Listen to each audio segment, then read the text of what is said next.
नमस्कार. तुमच्यासाठी घेऊन आले गीता जयंतीनिमित्त नवीन कविता. श्रीमद भगवद्गीता. जसे सर्व नद्या मिळून तयार झालेला सागर आहे, श्रीमद भगवद्गीता म्हणजे आपल्या आयुष्यातल्या ज्ञानाला मिळालेली अमृताची घागर आहे. भगवद्गीतेत आपल्या आयुष्याला पडलेले सर्व प्रश्न आहेत. भगवद्गीतेचे प्रवक्ते भगवान श्रीकृष्ण आहेत. श्रीमद भगवद्गीताच सांगू शकते की भगवान श्रीकृष्ण काय आणि कोण आहेत. तेच तर संपूर्ण विश्वाचं सोनं आहेत.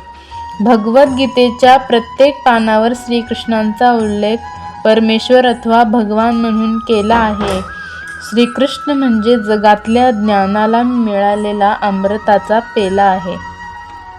श्रीकृष्ण म्हणजे संपूर्ण जगाचे आराध्य भगवंत आहेत, जे भक्तांच्या चरणकमळांवरती स्थिर होऊन कृष्ण भावनाभावित भक्त, केवळ तेच श्रीकृष्णांना जाणणारे खरे संत आहेत. श्रीकृष्णांनी सांगितली अर्जुनाला ज्ञानाची भगवद्गीता. श्रीकृष्णच आहेत संपूर्ण विश्वाचे महापिता.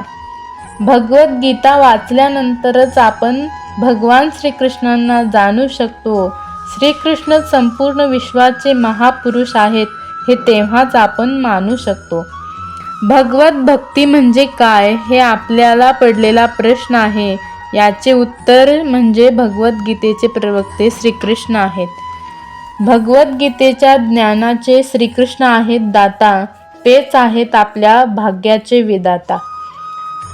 या महामंत्राचे अद्भुत चमत्कार खूप खरे खरे आहेत.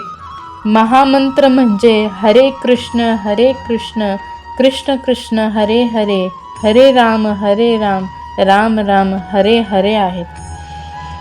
भगवद्गीता ही वैदिक ज्ञानाचे सार आहे. आपल्या आयुष्याला मिळालेला ज्ञानाचा खूप मोठा आधार आहे. श्रीमद भगवद्गीता आहे एक तेजमय उजाला. भगवद्गीता म्हणजे या अनुपम जगामध्ये सुंदर माला.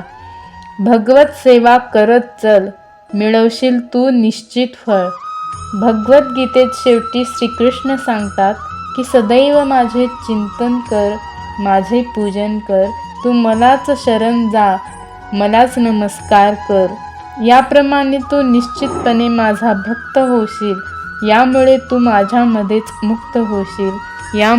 माझ्यामध्येच मुक्त होशील. धन्यवाद.